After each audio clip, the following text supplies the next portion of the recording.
Hello guys, आज फिर मैं आपके लिए एक और नई स्टोरी लेकर आई हूँ वैम्पायर और वेयरवुल्फ की। इमेजिन करो एक ऐसी दुनिया जहाँ पर वैम्पायर और वेयरवुल्फ एक दूसरे के सबसे बड़े दुश्मन हो। तो क्या होगा? इस स्टोरी का मेन कैरेक्टर शैंशी, जो एक बहुत ही पावरफुल और हाई रैंकिंग वाला वैम्पायर है।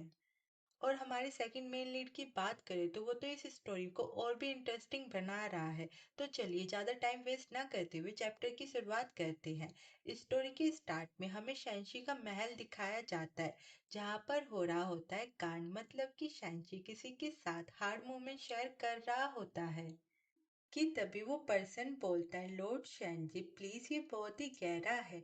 ये सुनकर शैनजी बोलता है, शर्माओ मत, खुलकर अपने दिल की सारी बात मुझसे कह दो। ये सुनकर वो पर्सन शैनजी के कांधे पर सर रखते हुए बोलता है, लॉर्ड शैनजी, क्या आप अभी भी मेरे ब्लड को टेस्ट करना चाहेंगे? ये सुनकर शैनजी उस पर्सन को कपड़े पहनाते हुए बोलता है, कोई जरूरत नहीं है उसकी, इसलिए अब बहुत हो गया, अब मैं चलता हूँ। ये बोलकर वो अपने कपड़े ठीक करते हुए बाहर चला जाता है। उसे जाते देखकर वो पर्सन सोचता है, वो एक वैम्पायर है, फिर भी उसे खून की प्यास नहीं लगती, ऐसे कैसे हो सकता है?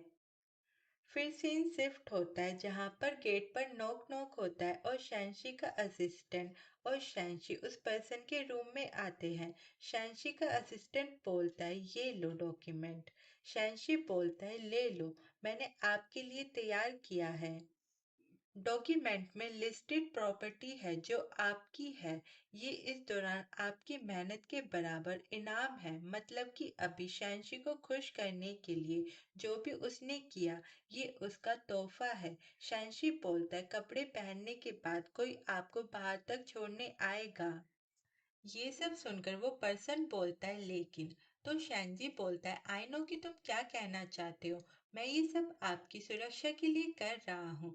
ये बोलकर वो उसका फेस पकड़कर बोलता है, मैं ब्लड क्लैन का एग्जीक्यूटर हूँ, जिसे खुद रानी ने हायर किया है। जो लोग मेरी मौत चाहते हैं उनकी गिनती असामान्य तारों जितनी है। यहाँ रुकने से तुम पर खतरा और भी बढ़ जाएगा। भले ही अलग होना मुश्किल है, लेकिन तुम्हारी रक्षा करने का यही एकमात्र तरीका है। बस इस एक बार के लिए क्या तुम मुझे मेरी सेल्फिशनेस के लिए माफ कर सकते हो? ये सब सुनकर वो पर्सन बोलता है, लॉर्ड शनजी, क्योंकि आपने ऐसा कहा, इसलिए मैं यहाँ नहीं रुकूंगा और आपके रास्ते में नहीं आऊंगा। ये सब सुनकर शनजी स्माइल करता है और फिर हम उस येलो हेयर वाले पर्सन को जाते हुए देखते हैं। ये सब देखकर शैंसी का असिस्टेंट बोलता है, आप तो उनका नाम भी नहीं जानते माय लॉर्ड। आपने बिछड़ने वाला सीन काफी ईमानदारी से निभाया।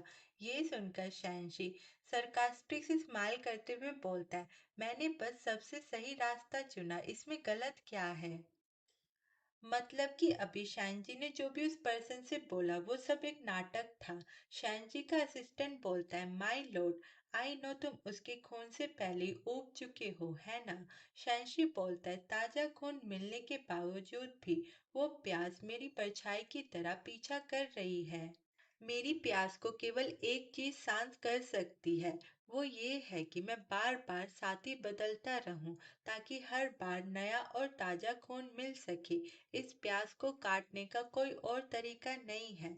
शैंशी हालांकि अपनी जिंदगी बनाए रखने के लिए नियमित रूप से खून पीता है। शैंशी एक ऐसी प्यास में लगातार परेशान रहता है जो कभी खत्म नहीं होती। तभी शैंशी का असिस्टेंट बोलता है, माय लॉर्ड, इस राज्य के महाराज ने आज रात को आपको उस स्तंभ में शामिल होने के लिए इनवाइट किया है। आप भूल तो नहीं गए हो ना?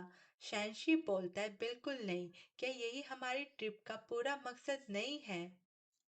चाहे वो लॉर्ड और ईशा हो, जो गैर मानव जातियों के मामलों में दखल देकर मौजूदा संतुलन को बिगाड़ने की कोशिश कर रहा है, या फिर अपराध और भड़काव और पर्दे के पीछे से अफरा तफरी मचाने वाला मास्टरमाइंड, इसमें हमारा पहला कदम है। इसलिए हमें ये इनविटेशन स्वीकार करना ही होगा और उन्हें अपना बचाव कम करने के लिए राजी करना है।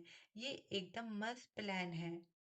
फिर सीन शिफ्ट होता है उत्सव मैदान पर जहां पर कोई शैनजी से चेस करते हुए बोलता है, लॉर्ड शैनजी का हमारे साथ होना हमारे लिए बहुत सम्मान की बात है। आज के उत्सव में अपनी मौजूदगी से हमें सम्मान करें। ये सुनकर शैनजी बोलता है, महाराज, अगर मैं आपका गेस्ट ना होता तो मुझे इस उत्सव के इतने अच्छे नज़ारों को देखने का मौका कभी नहीं मिलता। वो पर्सन बोलता है, लॉर्ड आप मेरी तारीफ कर रहे हैं पर मैं तो बस अपना फर्ज निभा रहा हूँ। वो दोनों ऐसी बात कर रहे होते कि तभी वहां पर एक लड़की आती है और बोलती है, लॉर्ड शैन जी, मैंने आपकी असाधारण सुंदरता के बारे में सुना है। अब मैं आपके सामने खड़े होकर देख रही हूँ कि आप सच में अपनी रेपुटेशन पर खरे उतरे हैं। आप सच में बहुत ही अट्रैक्टिव हैं। ये सुनकर शैनशी बोलता है, आप जैसी खूबसूरत महिला से इतनी तारीफ पाकर मैं बहुत ज्यादा प्रसन्न फील कर रहा हूँ। सी वो ऐसे ही उस लड़की से बात कर रहा होता है कि तभी हम एक पर्सन को देखते हैं जो कि ये सब देखकर सोचता है ये वही है, इसमें कोई शक नहीं है। कमीना वेम्पायर, अगर उसने उस फरमान पर दस्तक नहीं किए होते तो एलैन और मैं आज सड़कों पर नहीं होते। मिस्टर शैन, जब तक हो सके मजे कर लो क्योंकि ये यहीं खत्म होता है। मेरी किस्मत अच्छी है, तुम्हारे दुश्मन हर जगह है और वो तुम्हें हराने के लिए मेरे साथ आने को तैयार है। ईला ने शायद तुम्हें माफ कर दिया हो लेकिन मैं तो बिल्कुल भी तुम्हें माफ नहीं करूंगा। तुम भी इस दुश्मनी का स्वाद चख लो। फिर हमें जंगल का सीन दिखाया जाता है जहाँ पर हमें हमारा सेकंड मेन लीड दिखाया जाता है, फैन रुआन। वो भाग रहा होता है क्योंकि कुछ लोग उसका पीछा कर रहे होते हैं। वो लोग बोलते हैं, आगे बढ़ो, वो रहा वो पागल इंसान, इधर आओ, जल्दी करो, उसे पकड़ो, उसे भागने मत दो, उसे जल्दी पकड़ो, उस पर तीर चलाओ। ये सुनकर वो लोग उस पर तीर चला देते हैं लेकिन फैनरू उससे बच जाता है और अचानक से ही गायब हो जाता है। ये देखकर वो लोग जो पीछा कर रहे होते हैं वो बोलते हैं, क्या तुमने उसे मार डाला? वो दिख क्यों नहीं रहा है? क्या वो फिर से भाग गया? क्या वो जंगल में ही होगा? जल्दी करो और उसे ढूंढो। ये सब देखकर फैंडू सोचता है, ये तो बहुत ही बुरा है। इस रफ्तार से तो वो मुझे घेर लेंगे। तभी उसे एक महल दिखता है जिसे देखकर वो सोचता है, एक इंसानी आदमी का इलाका बस आगे ही है। वो किसी भी तरह से मेरा पीछा कर कर प्राइवेट हवेली तक नहीं जा सकते, इसलिए मुझे छिपने के लिए उस हवेली में जाना होगा ताकि वो मेरा पीछा करना बंद कर सके। मुझे अंदर जाना ही होगा। नतीजों से बाद में निपट लूंगा मैं। फिर सीन शिफ्ट होता है पार्टी पर जहां पर वो गंदा आदमी गन चलाते हुए बोलता है, कोई भी हिलेगा नहीं। ये बोलकर वो पर्सन सोचता है, वाह, अब टाइम आ गया है। शायन जी, तुमने उस टाइम जो किया था मैं उसका बदला तुमसे जरूर लूंगा। ये बोलकर वो कुछ मैजिक करने के लिए मंत्र पढ़ने लग जाता है और एक तीर चला देता है। ये देखकर सब लोग शॉक्ड होकर शैनशी का नाम लेते हैं। वो बोलते हैं, लॉर्ड शैनजी बी केयरफुल। ये सुनकर शैनजी खुद को सेव करने के लिए अपना कोट का यूज करता है और सोचता है, अच्छा ऐसा है तो हार में गड़बड़ी पैदा करना सिर्फ एक प्लान था। सब लोग बोलते हैं, लॉर्ड शैनजी क्या आप ठीक हैं? शैनजी बोलता है, हाँ मैं ठीक हूँ।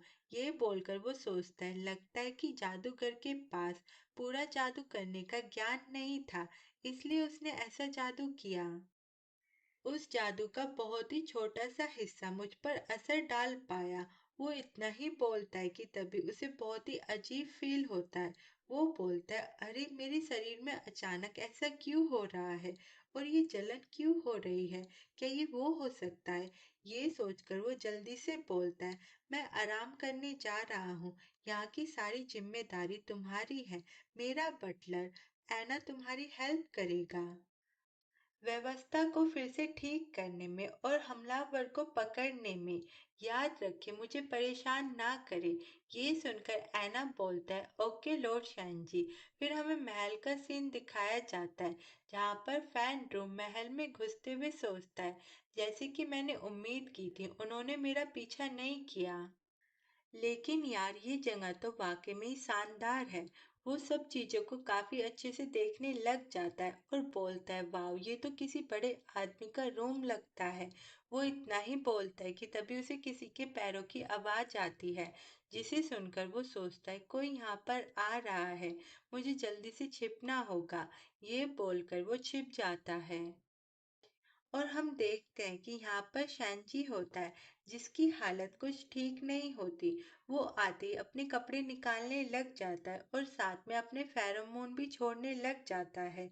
ये देखकर फैनरू सोचता है, ये तो फेरोमोन की स्मेल है, क्या वो आदमी हीट में है? ये सोचकर वो जैसे ही उधर देखता है तो वो शॉक्ड रह जाता है, क्योंकि शैनजी वहां से गायब हो गया होता है। ये देखकर वो बोलता है, धत तेरी की, वो कहाँ गायब हो गया, अभी तो वो यहीं पर था। वो इतना ही बोलता है कि तभी उसे अपने पीछे कुछ फील होता है। वो जैसे पीछे मुड़कर देखता है तो उसके पीछे शैंशी होता है। तो आज का एपिसोड यहीं पर खत्म होता है। आगे देखते हैं कि शैनजी और फैनरू के बीच में ऐसा क्या होगा अब, क्योंकि यहाँ पर शैनजी हीट में है। तो कुछ तो हो गई। आगे एपिसोड देखने के लिए चैनल को सब्सक्राइब करें। आई होप आपको आज की ये वीडियो अच्छी लगी होगी। अगर लगी है तो प्लीज़ कमेंट करके बताना और वीडियो को लाइक करना। और एक और चीज़, अगर आपको कोई स्टोरी एक्सप्लेनेशन करानी है तो प्लीज़ कमेंट करके उसका नाम ज़रूर बताना। अगर अच्छी लगेगी तो मैं उसको एक्सप्लेन ज़रूर करूँगी। Thank you for watching this video.